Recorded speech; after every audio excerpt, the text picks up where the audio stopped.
Fala comigo, tudo bem? Felipe Gibran, estou aqui mais uma vez no nosso podcast, no RPCast, sempre muito bem acompanhado, porque o reino de Deus é o reino de amigos e amigas, então estou sempre com ela. Acho que é a primeira vez que a gente grava do lado, assim, dividindo espaço. Seja bem-vinda, Pamela. E aí, galerinha, estou de penetra hoje, né, nesse famoso escritório. Tô me sentindo super poderosa aqui. A gente tá até combinandinho, né, para vocês não estranharem. Mas estou aqui em BH, em terras de Little Lake, com um copinho de Lagoinha, hoje entrevistando ela, que é uma pessoa incrível, que graças a Deus saiu das amarras desse lugar inóspito que a gente cansou de criticar aqui o nosso podcast inteiro. Meu Deus. Estamos de apocalíptico. Bom, então, vocês já estão vendo, ela está aqui com a gente, privilégio muito grande poder falar com você. Obrigado, Clara, por ter separado esse tempinho para bater esse papo com a gente. Mas hoje a gente vai conversar com ela, com a Clara Tanuri, que também está aqui em Belo Horizonte. Belo Horizonte sempre com essa maravilha de produzir grandes artistas aí no cenário nacional. E a Clara é uma dessas que está se arvorando, está se mostrando para o mundo agora. Então, uma grande artista de Belo Horizonte. Clara Tanuri com a gente aqui, seja muito bem-vinda. Obrigada, gente. E aí, galera? Estou muito feliz pelo convite, poder trocar com vocês. Coisa boa. Cara, a gente sabe do seu trabalho, de tudo que você já produziu, que você canta desde criança, né? Já canta, faz música, você compõe, você também trabalha com marketing, com design, você desenha. Agora o seu corpo também passou a ser uma outra obra de arte também a ser conhecida. Mas como que você se define assim? Como você diz, ó, a Clara é isso. Quem é a Clara? Diz pra gente aí. Ai, que pergunta difícil. Porque eu sou da linha, tipo, quem se define se limita. Porque cada hora é uma coisa, né? A gente é tanta coisa. Mas eu sou uma sonhadora. Eu sou apaixonada por arte, respiro arte, música, dança, entretenimento, cultura pop, isso tudo são temas que fazem parte da minha vida, da minha rotina. Sou uma pessoa muito animada, assim, gosto muito de conversar, de trocar ideia, de abrir diálogos diferentes, assim, ouvir opiniões diferentes. Eu sempre fui muito contestadora, assim, então eu sou uma pessoa que gosta, assim, de ouvir várias opiniões diferentes, vivências diferentes, experiências diferentes. Meu jatinho passou aqui, gente, não repara, não. E sou muito família, amo minha família, sou bem grudada, assim, com eles, com meus pais, meus irmãos, meus avós. Sou muito ativista também, por outro lado, assim, atuo ajudando mulheres que saíram de relacionamentos abusivos, junto com a Não Era Amor. Já faz 5 anos que a gente está fazendo esse trabalho, é uma parte muito importante também da minha vida, das coisas que eu acredito, porque a gente pode ajudar muitas mulheres a retomar o centro da vida delas, né? Porque muitas vezes elas colocam um homem no lugar do centro da vida delas e se deixam de lado suas próprias necessidades. Então eu sou isso tudo, sou da privacy agora, tô vendendo conteúdo, universitária, já passei por 2 universidades.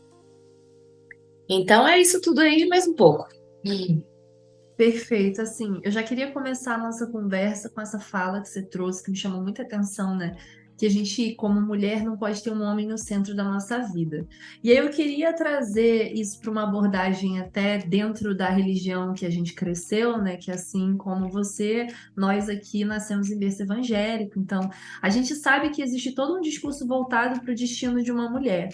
E eu queria que você contasse para a gente um pouco dessa sua trajetória na fé e como que você se emancipou dessa visão de casamento, dessa expectativa de viver em função de um homem e de ver Deus como um homem também que é autoritário para a sua vida? Não, foi um processo longo que ainda tá rolando, né? Que eu acho que esse processo não para. Mas Eu sempre fui, assim, de, de questionar, né, o poder, por que que o poder é dado a homens, né? Então, eu lembro de eu muito nova, assim, na escolinha dominical, já achando umas coisas esquisitas, já perguntando por que que não tinha livros da Bíblia que eram escritos por mulheres, a maioria eram homens. Então, eu já me incomodava ali, de certa forma. Me incomodava também que a maioria dos pastores eram homens. É, eu sentia falta dessa conexão, assim, dessa linguagem para mim. E a minha mãe, ela é uma pastora muito ousada, assim, ela tem uma ousadia, uma postura, assim, bem forte. E, e eu vi isso sendo muito criticado em muitos momentos, sabe? Porque ela não se enquadrava naquele lugar de mulher bela, recatada do lar, docinha e tal. Ela sempre foi fala alto, ri alto e tal. E as mulheres iam pregar de saia, ela lançava logo um terninho. Então ela causava, assim, e eu tinha ela como uma referência maior, assim. Então, eu acho que ela é uma figura que me empoderou muito nesse sentido, né? Porque eu via ela nesse lugar de pregadora, de tomar frente, de falar o que ela pensava, de influenciar pessoas. E, e aí tinha esses dois lados, né? Que era essa figura dela tão forte, e por outro lado, esse ensinamento de que a gente devia meio que se anular para poder servir a um homem, para ser submissa. E aí isso daí eu já ficava irritada. Então aí já começaram algumas discussões que eu ficava assim, eu não vou ser submissa, eu não quero um homem mandando em mim. Mas eu tinha um sonho de casar, de construir família, porque a gente é muito ensinada a ter esse sonho, né? Então, por muito tempo eu ficava lá romantizando, eu ficava assim, ai, porque vai aparecer um príncipe e tal. Tem toda essa construção do amor romântico. Então, eu era muito essa pessoa. Passei por vários relacionamentos que foram quebrando essa historinha e esse conto de fadas. É, Mas acho que é isso. Eu tive exemplos de mulheres muito fortes, e minhas avós também são mulheres super fortes, mulheres que fazem, que trabalham, que, enfim, que são figuras que me inspiraram a ser autêntica, a fazer o que eu quero fazer, a ter coragem de me expressar, não me anular por causa de outra pessoa. Então, eu acho que foi uma junção aí da minha personalidade, que já era bem questionadora, com essas referências e com a oportunidade, né, de ter acesso, assim, à internet, ela deu muito acesso, então eu, bem novinha, eu já pesquisava autoras. Quando eu ouvi falar de feminismo, eu também fui pesquisar o que que era, e aí descobri um monte de coisa, uma luta enorme, várias mulheres que fizeram um monte de coisa para eu ter um básico ali para poder ter escolha. Então, a internet também, com certeza, foi uma coisa que acelerou esse processo para mim de perceber que existiam outras alternativas e que existiam outros pensamentos, né, sobre a mulher, sobre o papel que ela tem na sociedade, que ela pode ter, e desse protagonismo feminino que na igreja, infelizmente, a gente não vê isso, né, esse protagonismo. Na maioria, né? A gente tá mudando as coisas aí aos poucos. Legal. Uma coisa muito interessante, porque mesmo quando você tem figuras muito fortes que naturalmente atraem para si o protagonismo, né? Como você mesma citou aqui a figura da sua mãe, né? Que ela é uma atora importante, uma protagonista ali no seu campo, mas mesmo assim esse protagonismo é limitado, é chancelado por alguma figura masculina que está sempre interferindo assim nesse processo, né? Nunca é uma possibilidade real, né, assim, de um protagonismo, né? Mas eu queria perguntar para você o seguinte: hoje você se joga nesse espaço da criatividade, da arte, da produção, e a impressão que eu tenho de que a igreja traz para a gente quase que um binômio, assim, né? Porque, de um ponto de vista, em algum momento a igreja também incentiva para a gente esse espaço da criatividade, da arte, né? Assim, dentro da sua trajetória. Ali também foi um lugar que você deu seus primeiros passos artísticos, assim, né? Então, eu queria pensar, assim, como é que isso funciona, porque do mesmo tempo que a igreja te possibilita um mundo de possibilidades, de canto, de descoberta, também te traz um outro mundo de peso, de castração, de... Então, como é que foi, inclusive, diga-se de passagem, né? Você fez aniversário agora, mas apesar disso ainda é super novinha. Como é que é para você, né, tão jovem, ter que lidar com essas nuances, assim, a descoberta, a presença da arte, isso acontece, né, com a grande maioria dos músicos do Brasil, se você apertar, ele passou por alguma igreja evangélica, na maioria das vezes Assembleia de Deus, assim, os músicos bons são quase todos assembleianos, mas você vai ver que em contrapartida também tem uma carga de culpabilidade, de castração, enfim, então como foi, né, para você vivenciar com isso, essa polaridade que parece que a igreja oferece para a gente, né?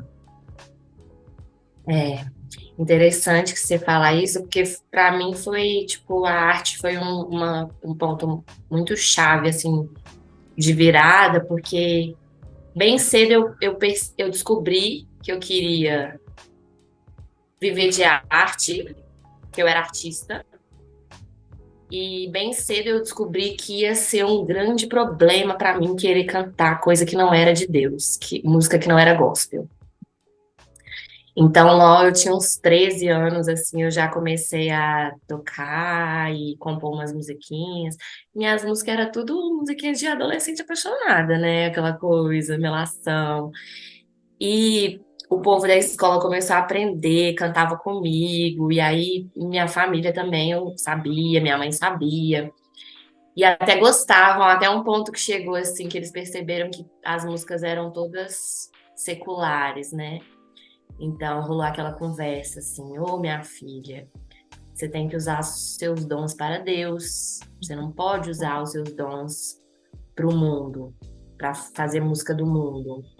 E aí veio também um certo terrorismozinho assim, que rola bastante, né? De tipo assim, a carreira artística no mundo é a perdição. Você não vai ser feliz, você vai lidar com prostituição, drogas e tudo de pior que existe no mundo, e é muito perigoso, muito, você não vai ser validada como... Desculpa. Imagina, acontece. Você não vai ser validada como ser humano, você não vai ser amada, porque você vai estar ali, seu corpo vai ser um objeto, você vai ser um objeto. Então veio toda aquela enxurrada assim, e eu fiquei com medo, né? Eu fiquei assim, gente, é perigoso, minha família não vai me apoiar, então se eu quiser eu vou estar nessa sozinha. E aí já me veio também uma responsa, porque eu já estava na internet, eu já sabia que tinha muita gente ali me acompanhando, que era fã da minha mãe, ou de certa forma estava ali, que qualquer coisinha fora do script ali ia me julgar, ia comentar, ia dar um bafão, então eu já tinha esse medo, né, do cancelamento, apesar de que nessa época não tinha esse termo, mas já rolava as pessoas julgando, comentando, né. Então eu meio que desisti da carreira artística em um dado momento, assim, na minha adolescência. Eu falei assim, eu não vou dar conta de peitar isso sozinha, peitar minha família, peitar a igreja, peitar todo mundo. E fiquei com medo também dessa coisa de, será que eu vou dar conta de ficar lá no meio do povo perdido, né? Do povo tudo. Então eu já falei assim, não vai dar. Deixa pra lá. E também tinha muito essa coisa assim, escreve pra Deus, escreve pra Deus. E eu não consegui escrever uma música que era escrever para Deus, nesse caso, que eles queriam louvar e levantar as mãos, tananã. O louvor, assim, que é o tradicionalzão da igreja, assim, eu não consegui escrever, não vinha, assim, né? Era uma coisa de amorzinho mesmo. E aí eu falei assim, então deixa. E aí larguei mão, fui fazer publicidade e propaganda, fui fazer design gráfico, fui. Aí minha meta virou outra, que era ganhar dinheiro para ir morar sozinha. Minha meta era essa. E aí eu larguei, assim. E aí quando eu consegui sair de casa e morar sozinha, aí voltou igual uma avalanche, assim, uma vontade. E aí eu já estava trabalhando na agência, trabalhei em tanta gente, tanta coisa, gente. Trabalhei telemarketing, agência de publicidade, agência de assessoria de imprensa. Fiz estágio no UFMG. Eu fui trabalhando, montando aí uma carreira profissional alternativa, mas não estava me trazendo felicidade, não estava sentindo que era isso e tal. E aí, quando eu saí de casa, eu falei assim, vou fazer sim, agora eu não tô mais morando com meu pai e com a minha mãe, já tô emancipada, já tô adulta, pagando minhas contas, então eu vou lançar, vou encarar. E aí, nesse momento, eu já tinha uma rede de apoio, né? Já tinha vários amigos que botaram fé comigo, que falava, vamos fazer. E aí eu comecei a conversar com um, com outro, falar da minha ideia. A galera topou, e aí eu voltei com tudo, lancei Chora Boy. E foi tanta felicidade, gente. Eu recebi muito hate, mas eu tava tão feliz que eu não tava nem aí. Eu fiquei assim, eu queria isso há tanto tempo e agora eu fiz. Então foi uma sensação muito boa. Mas na igreja a gente recebe essas ferramentas para trabalhar com arte, com música, mas não é a mesma coisa. Assim, eu sinto que eu era muito influenciada, né, pela Ana Paula, que era a líder, que era quem escrevia as músicas que a gente cantava. Então, até no meu jeito de cantar, assim, é uma coisa que eu tô meio que me desvinculando disso, porque eu aprendi a cantar com ela. Então, eu cantava com uma vozinha bem meiga. Ai, Ana. Quem conhece sabe que a Ana fala desse jeito. Oi, querida, tudo bem? Aqui é a Ana. Então, eu cantava desse jeito, com uma vozinha, e tinha toda essa. Ela era uma referência grande para mim, né? Então, eu não tinha a minha personalidade ali, não tinha a minha expressão autêntica, era cantar a música dela, do jeito que ela cantava, do jeito que ela ensinava, e tinha aquelas coisas, né, de líder de louvor, que eu sei que eu nasci lá, eu sabia que eu tinha que levantar a mão, tinha que gritar glória, mas eu me sentia estranha, porque eu não sentia que era genuíno, sabe? Às vezes eu ficava olhando pro lado assim, e o povo tava lá, labachura, e eu ficava assim, gente, tem alguma coisa errada comigo? Por que que eu não tô caindo no poder? Por que que eu não tô caindo na labachura? Por que que eu não tô falando línguas estranhas? Eu tô fazendo tudo certinho, tô lendo a Bíblia, tô orando. Por que que eu não tô no mover? E aí que rolou uma crise também, de eu pensar assim, deve ter alguma coisa errada comigo. Eu devo estar em pecado, sou muito pecadora, vou pro inferno. Ou Deus não gosta de mim, ou tô me esforçando pouco, e aí eu me esforçava ainda mais, lia mais, fazia jejum e nada. Então era uma coisa assim, tinha arte, tinha cantar, tinha os meus amigos, tinha uma parte ali que eu gostava muito, mas tinha também esse sentimento de inadequação e não pertencimento e tem alguma coisa errada comigo. Então, depois que eu saí, fui fazer uma performance, cantar e tal. Fora, eu me senti muito mais livre, assim, sabe? Aí eu até fiz coisa estranha, levantei as mãos, balancei o braço, ficou parecendo que eu tava recebendo ali, eu tava sentindo uma coisa genuína. Eu não tava ali tendo que cumprir um papel para poder impressionar as outras pessoas também. Então, fez mais sentido para mim. Nossa, você falando essas questões assim de referência, né, da Ana Paula, eu sou do Rio e eu lembro que teve um período específico ali dos anos 2000, que você sabe, o Rio de Janeiro, o sotaque da gente é falar o S chiado, mas depois do movimento Diante do Trono, eu vi isso na Baixada Fluminense acontecer. As líderes de louvor, elas começavam a cantar e orar puxando o S de mim.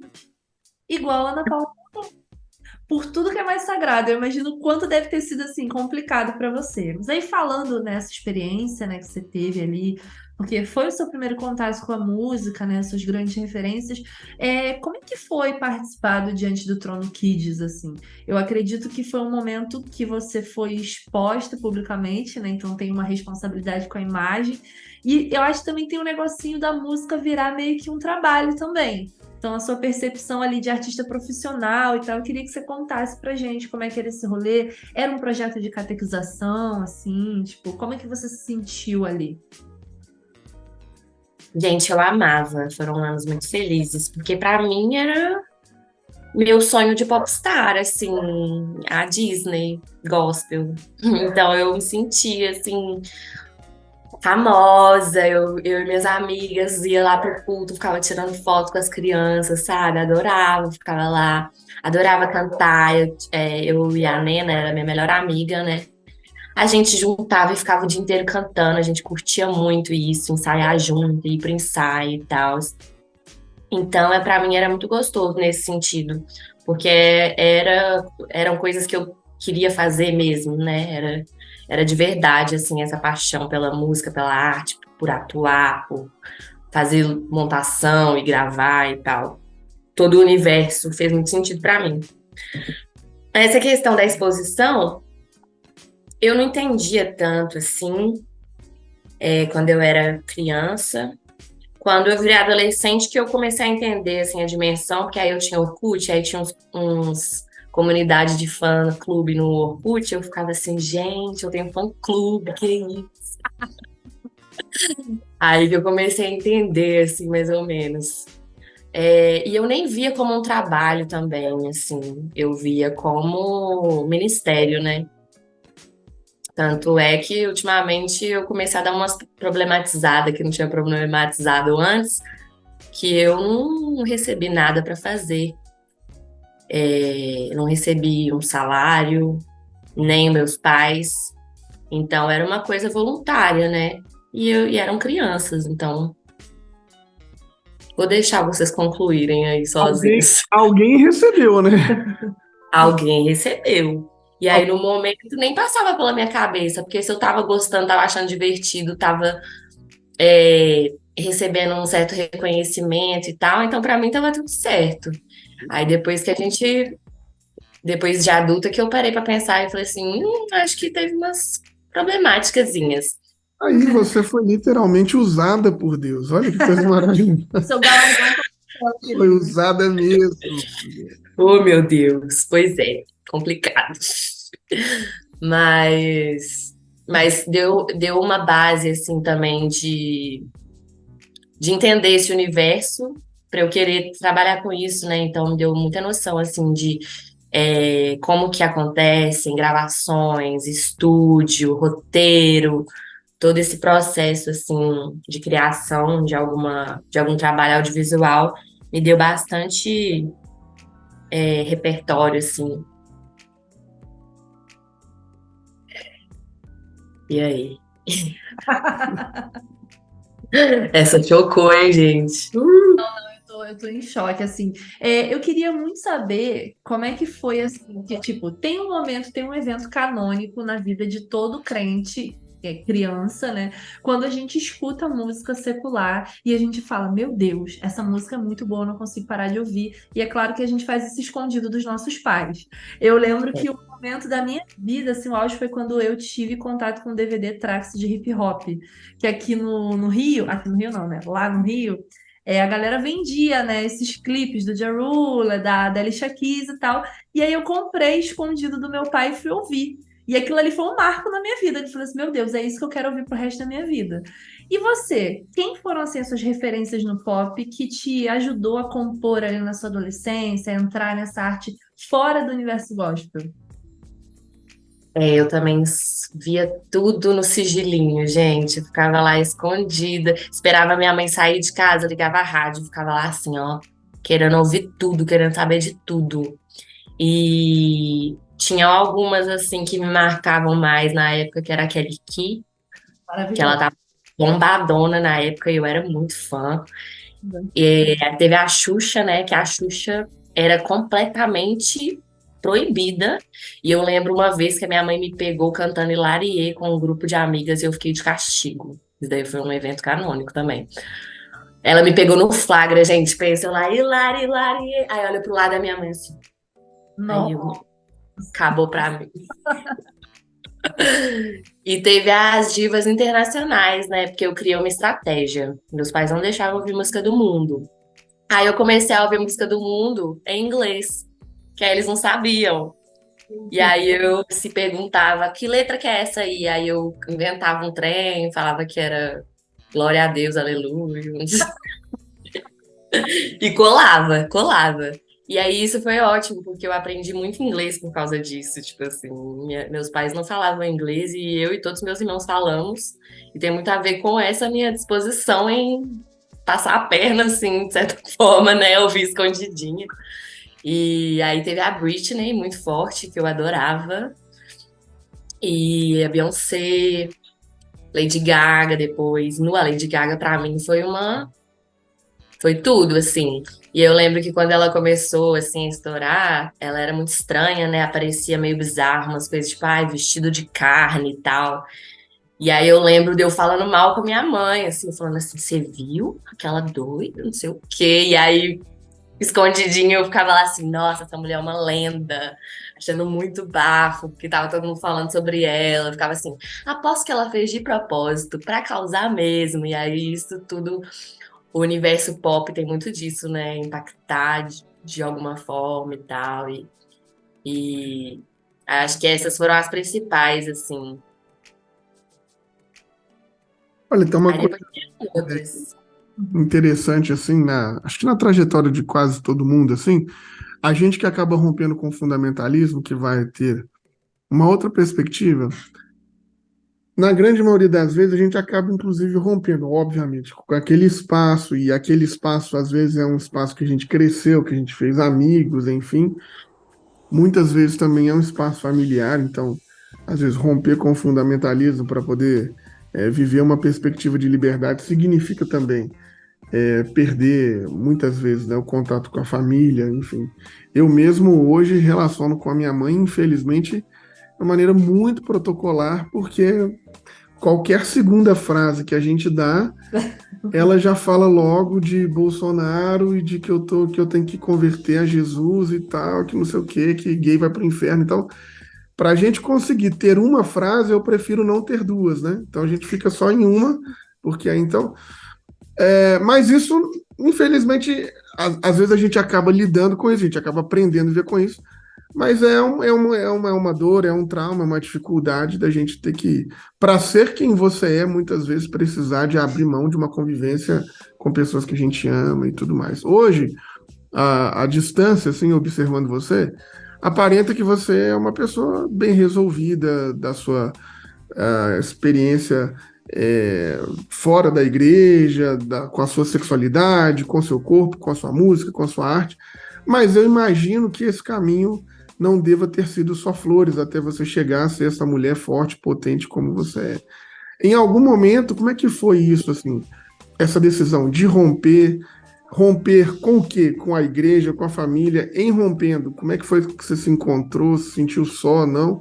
Por que que eu digo isso? Porque essa costuma ser a redação clássica das pessoas que ouvem a gente. Então, eu acho importante ouvir outras histórias sobre, para as pessoas saberem que às vezes o dia pode estar difícil, mas uma hora a vida se encaminha, enfim, né? Mas eu queria ouvir esse seu testemunho, se dá para dizer assim. Gente, esse testemunho é longo, viu? E várias nuances, várias camadas. Mas assim, rolou essa coisa do desejo de viver o mundo artístico e essa, esse não apoio, né, familiar. E, e aí, naquele momento, na minha cabeça, o objetivo era sair de casa, né? Então eu sentia assim que eu só ia poder me expressar e saber quem eu era se eu tivesse esse ambiente seguro, que não era na casa dos meus pais, infelizmente. Não por eles não me amarem, não cuidarem de mim, de jeito nenhum. Eles foram e são pais carinhosos, deram tudo de melhor para nós, fizeram o melhor, fazem o melhor, mas realmente eu não sentia essa liberdade para ser quem eu sou ali, né? E então o processo ele começou de fato quando eu comecei a chegar perto ali da maioridade, né? Porque antes eu não podia fazer nada. Então eu já tinha na minha cabeça assim, quando eu fizer 18 anos, quando eu fizer 18 anos, quando eu fizer 18 anos, eu vou barbarizar, que eu achava que ia virar uma chavinha, né? E aí ninguém ia poder mandar em mim. Doce ilusão, né? Então, quando eu comecei a bater assim mais de frente, foi aí com 17, 18 anos. Minha última gravação do Crianças Diante do Trono eu tinha 16, mas eu já tava meio assim. Tava ali cantando porque eu gostava de cantar, mas tava achando a galera meio chata já. Já tava meio assim. Esse não é meu lugar. E aí eu comecei a desafiar bastante, assim, a autoridade deles mesmo, aquela coisa adolescente, de rebeldia, de vou sim, vou fazer, agora eu sou adulta, tô entrando na faculdade, entrei na faculdade com 17 anos, né? Então eu já queria viver, assim, já fui deixando claro que eu queria liberdade, que eu queria aprender a fazer as coisas, porque eu também fui criada muito protegida, então eu não sabia pegar um busão, não sabia ir de um lugar para o outro sozinha. Então eu já comecei a pensar nisso. Como que eu não consigo ir de um lado para o outro? Tenho quase 18. Então meu pai queria que eu fosse de van para a faculdade. Aí eu falei, não, eu quero ir de busão. Aí ele foi fofo, me ensinou, pegou o ônibus comigo, me levou e tal. E aí aos poucos eu fui ali buscando esses passos assim para ter um pouco mais de liberdade. E aí, na universidade, o povo adora falar, né, que se perdeu por causa da universidade.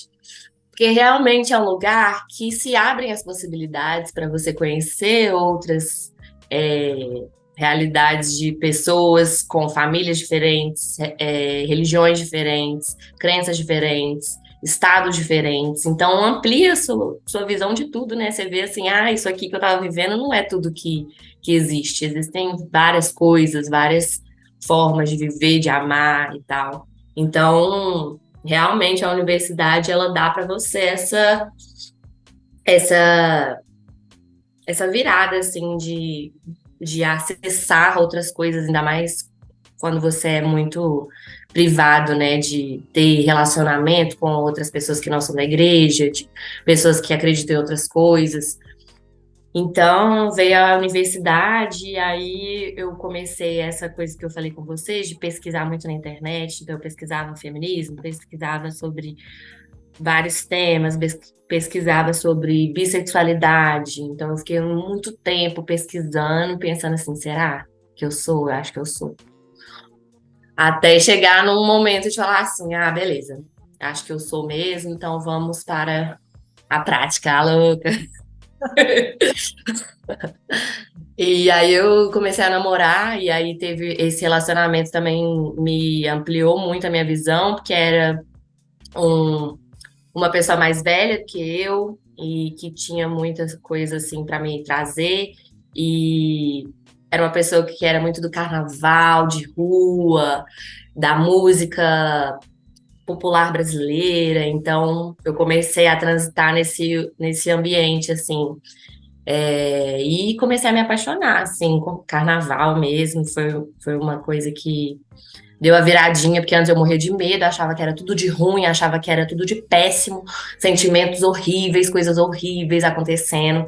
E aí, a primeira vez que eu fui, aí eu vi um monte de família, criança brincando, glitter, o povo cantando, num bloquinho de rua, assim, tranquilo, durante o dia. Eu fiquei assim, gente. Eu boto fé que tem uma parte meio paia mesmo, sombria e tal, mas tem uma parte muito legal aqui também, uma parte que tá todo mundo cantando junto, uma parte que tem companheirismo, que tem a música e essa questão de cada um toca uma coisa e juntos a gente faz uma festa. Então, teve isso desse relacionamento que também me abriu muito o horizonte. E aí, depois disso, foi só melhorando, gente, só facilitando, porque aí quando você vai acessando informação, lendo e tal. Você para de achar que as coisas é tão um ou outro, né? Tão binária. Isso aqui é o certo, isso aqui é o errado. Você vê que tem pontos de vista diferentes, você vê que tem outras possibilidades mesmo. E começa a diminuir um pouquinho a culpa, né? Se você começa a acessar conhecimento, então eu sinto isso aqui é porque as pessoas querem controlar as outras. Não é bem assim. Não é tipo, eu não quero viver isso. Tudo bem, eu tenho essa escolha. Então, eu acho que a faculdade, o conhecimento, o acesso, as relações, tudo isso foi ajudando. No começo é bem difícil, né? Vários momentos você pensa assim, ai meu Deus, acho que eu vou desistir de tudo, porque eu não quero ir pro inferno, não quero perder minha família, não quero ser julgada a pior pessoa do mundo. E aí depois vai passando, você fica assim, quer julgar, julga, foda-se, Deus me ama, Deus me fez assim. E aí você vê, tipo assim, você vê, tipo, nossa, a criação, tudo que a gente vê, assim, eu sou muito inspirada, eu acho que a maior forma que eu me conecto com Deus é me conectando com a criação. E aí eu fico assim, gente, é tão bonito que cada coisa é muito única, que um passarinho canta de um jeito e o outro animal vai ser do outro jeito, um gosta de água, um gosta de ar. E aí eu pensei assim, a gente é assim também, e tá tudo bem eu pensar diferente. E quem vai me julgar são as pessoas, não é Deus. Verdade. Assim, Clara, isso que você está falando me chama muita atenção, que eu também vivi esse processo. Eu era extremamente bitolada, tinha uma culpa absurda de existir no mundo, assim, principalmente com o corpo pra gente que é mulher, né? Então, eu lembro de ter vivido vários períodos da minha vida de santidade radical, de cultura da pureza, que você tem que se guardar, você não pode beijar na boca e tal. Então, fica uma melindre no nosso corpo. E a faculdade, ela me ajudou nesse processo para conhecer o feminismo, né, os movimentos sociais, a galera. E assim, eu queria muito que você contasse pra gente o processo do seu coletivo, né, essa iniciativa de acolher mulheres que passaram por relacionamentos abusivos. Porque eu acho que a gente que é mulher que veio da religião, a gente tem meio que assim um padrão de relacionamento com Deus que por si só já é abusivo. Que a gente não pode existir na nossa integridade. E a gente espelha isso nos outros relacionamentos. Então, assim, me conta como é que foi a ideia, a iniciativa e o que que gerou dentro de você essa vontade de acolher as mulheres, assim. Então, a iniciativa, ela é da Poliana Abreu, que é uma amiga que eu fiz no carnaval, no bloco Garotas Solteiras. A gente dançava e a gente com a amiga começou a conversar e ela é psicóloga e ela já tinha percebido isso, já estava fazendo atendimento clínico e estava percebendo como que era constante aparecer relacionamentos abusivos na clínica, né? Mulheres sofrendo, mulheres perdendo a identidade e a liberdade porque estavam em relacionamentos. Então, ela foi dela a ideia de de criar Não Era Amor, só que ela não sabia como fazer, tipo, uma imagem, começar a postar uns trem feio no Instagram, foto de árvore com os textos em cima, bem tiazona. E aí ela foi atrás de mim e falou, amiga, eu preciso de ajuda, você é designer, você é publicitária, me ajuda, qual que é o primeiro passo e tal. E aí eu já falei assim, a gente precisa fazer uma identidade visual para começar com uma coisa forte, assim, que identifique a marca e tudo mais. Então eu comecei bem do começo, assim, nós duas, já faz 5 anos. Hoje a Polly nem tá mais na Não Era Amor, ela saiu. Mas ela fez um trabalho incrível nesses anos aí. A gente tem uma metodologia feita por psicólogas para auxiliar essas mulheres. E a gente já tocou muito nesse assunto do público evangélico, né? Porque chega muita mulher sofrendo muito em relacionamentos completamente abusivos, assim, e achando que elas têm que estar ali porque Deus quer que elas estejam, porque a Bíblia diz que a mulher tem que ser submissa. E muitas vezes, assim, sofrendo abuso físico, psicológico, patrimonial, intelectual, todos possíveis. E, e é muito ensinado isso, né? Essa coisa de, você tem que sofrer, abrir mão do seu desejo e sofrer para que na vida eterna você fique feliz. Então aqui é sofrimento e aí, quem sabe, né, você chegue lá num momento bom. E é muito triste, porque é essa anulação mesmo, assim, você tem que anular os seus desejos, o seu tesão, e se anular de um jeito muito forte mesmo, é tipo abrir mão de ter um relacionamento saudável, sabe? Tipo assim, porque você não pode se separar, porque se você se separar, isso não é plano de Deus. Então, é muito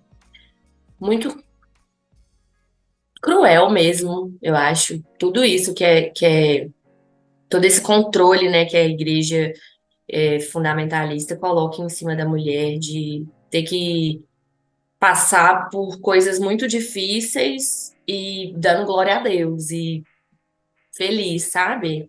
E dando graças a Deus que você tem marido, porque tem outros que não têm, como se isso fosse o grande motivo da vida, né? Você tem que casar, você tem que ter filho e você tem, fora isso, se anule, fique lá servindo, porque tudo que passar disso vai ser putaria. Procedência maligna. Não, isso é muito complicado. Eu vejo muito isso, né, nas igrejas, porque, principalmente nas presbiterianas, assim, nas questões de divórcio, eu fico pensando, cara, como é que a gente faz isso da gerência da vida das pessoas? As pessoas vão ter uma audiência para falar com vários homens que elas querem divorciar, e na maioria das vezes é isso, assim, não, mas você deveria estar alegre e feliz porque esse homem aceitou você, né? Tipo, que privilégio que você tem um homem na sua vida, como é uma loucura isso. E o que eu mais vejo, que nós vivenciamos tudo isso, né? Porque a gente aqui que é de Belo Horizonte, mesmo que não tenha sido de Lagoinha diretamente, eu também fui, né? Não vou dizer que foi um desprazer, porque teve coisas boas, mas a Lagoinha me trouxe mais coisas negativas do que positivas. Mas por um momento a Lagoinha influencia demais quase toda a cidade, quase todo o Brasil, né? E essa lógica da castração sexual é tão cruel que eu vejo muitas pessoas, assim, da minha idade, mais ou menos da minha geração, que até hoje têm problemas com o sexo, com a sexualidade, né? Eu lembro que o espaço dos adolescentes era o aprisco. Uma vez se construiu um grupo de WhatsApp com quase todo mundo do aprisco. O grupo só serviu para isso, para os caras falarem assim: pô, esses filhos da mãe acabaram com a minha sexualidade, não sei.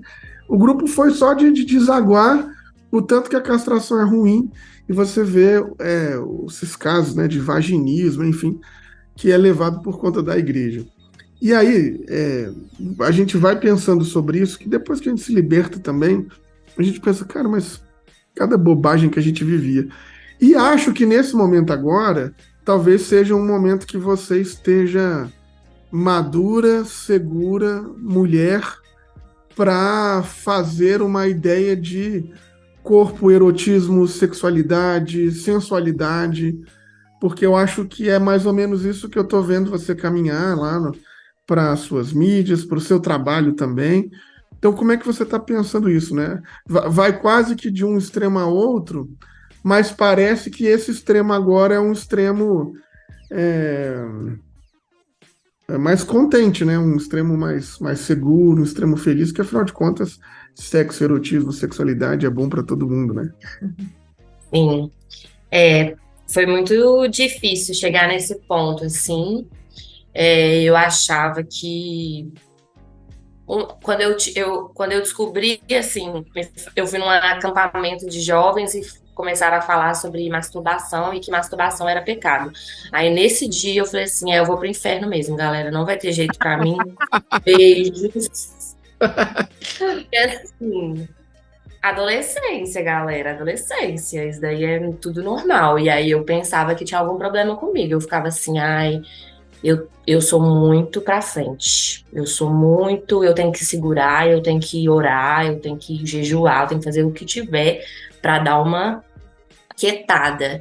Porque chegava num período do mês que eu simplesmente sentia necessidade de me masturbar. E eu ficava assim, uai, mas como que eu vou fazer? E aí eu tinha até um caderninho, assim, que eu ficava assim, marcando os dias que eu tava sem me masturbar, como se fosse uma grande vitória.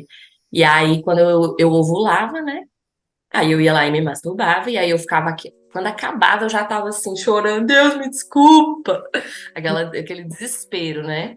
Né? Então, muito difícil. E aí depois tem essa coisa de, eu tenho que casar para poder ter relação sexual, e eu muito protegida, assim, de qualquer possibilidade de rolar alguma coisa.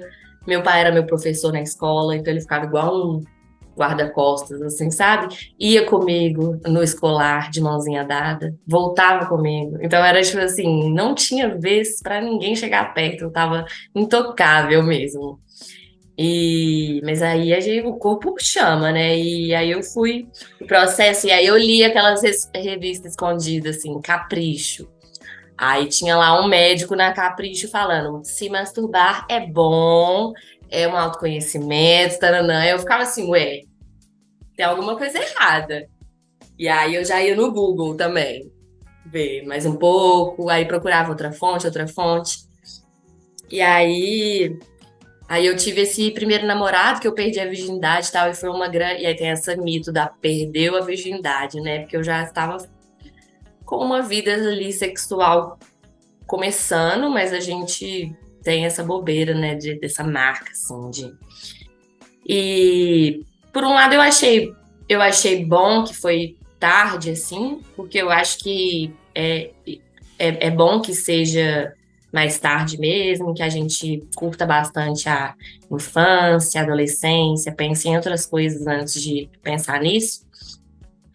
Mas depois foi muito bom, assim, muito libertador, acessar o prazer, acessar a intimidade e ver que não era uma coisa paia, era uma coisa bonita, era uma coisa que me fazia bem, era uma coisa que era importante e que podia ser legal, mesmo que não fosse naqueles moldes de casa e tal. Então, então foi assim, com o tempo a culpa foi diminuindo, assim, foi ficando mais tranquilo de lidar. É, mas eu nunca imaginei que eu ia chegar nesse ponto de ficar tão à vontade assim para abrir um conteúdo VIP e tal. É, mas eu sinto que uma pauta muito importante para mim e para minha, que tá ali assim, pautada. Eu quero falar sobre isso na minha carreira, em todas as oportunidades que eu tiver, essa questão da liberdade feminina, sexual, porque a energia sexual ela é muito poderosa, né?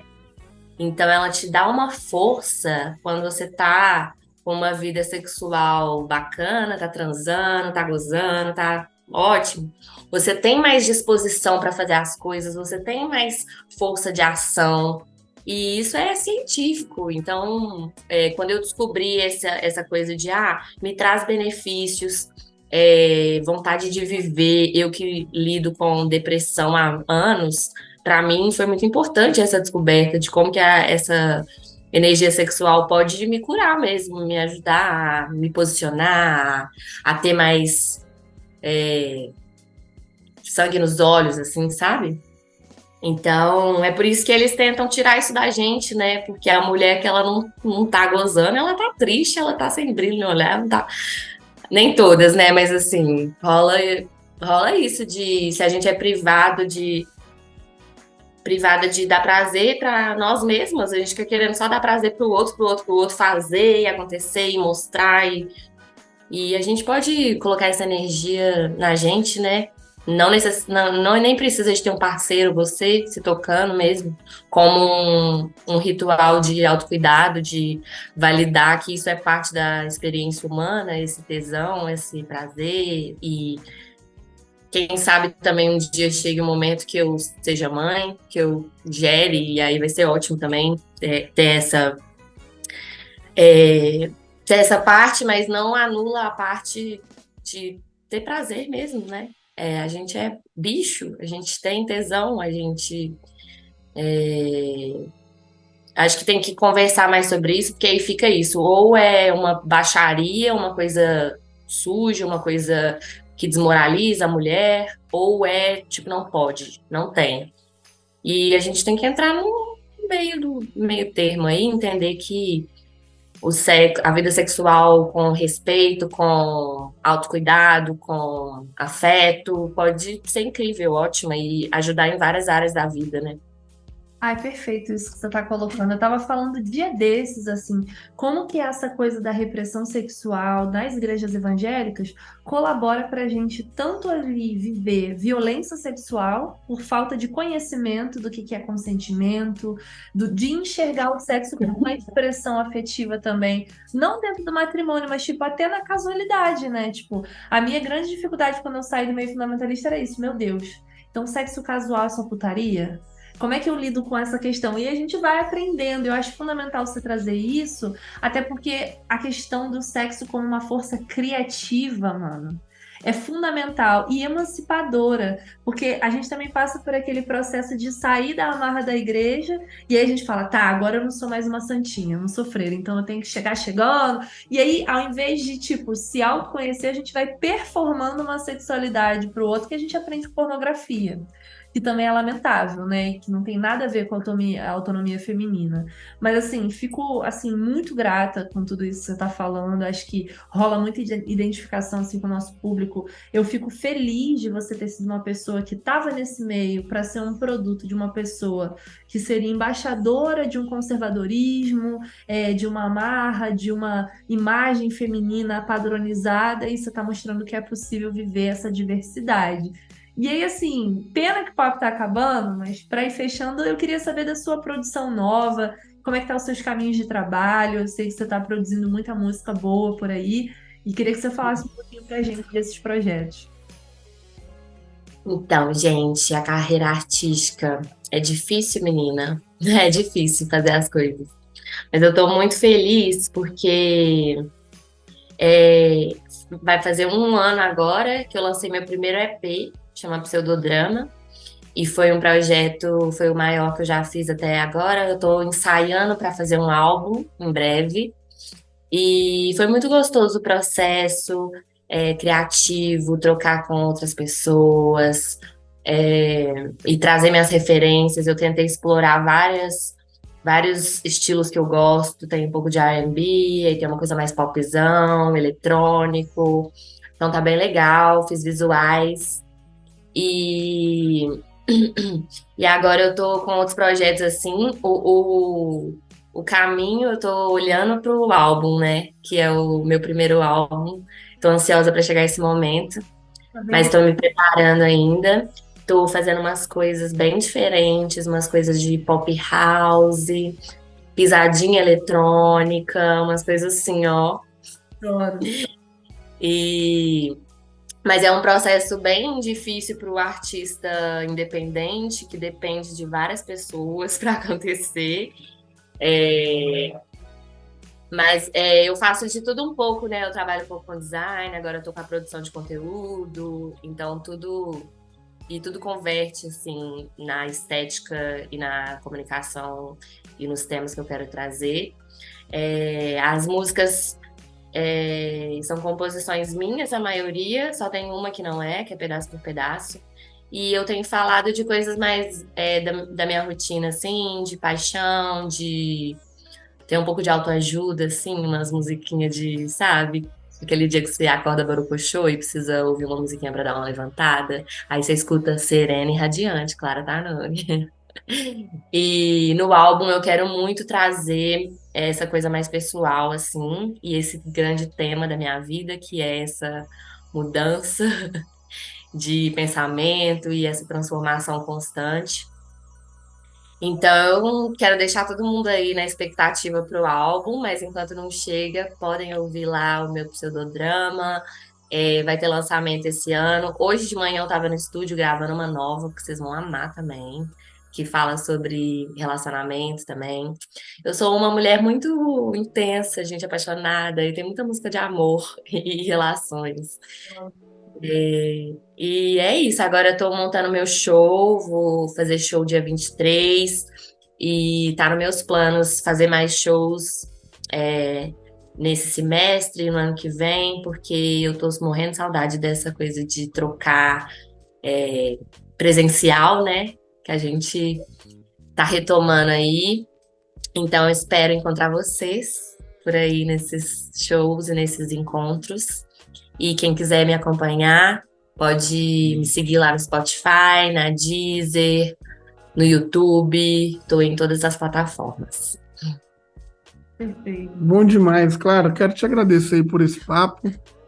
Valeu demais. Espero que a gente se trombe por aqui, né? Nessa nossa cidade aqui das Alterosas. Obrigado pelo papo, obrigado por ter separado esse momento aqui para a gente poder conversar. Sempre muito rico, sempre enriquecedor. E eu acho que é isso. Clara Tanuri com 2 N's. Procura aí no Insta, no Spotify, enfim, na Deezer. No Privacy. No Privacy. Acompanha aí o trabalho dela, que é fantástico. Beijo para você, querida. Beijão, galera. Um prazer falar com vocês. Até mais.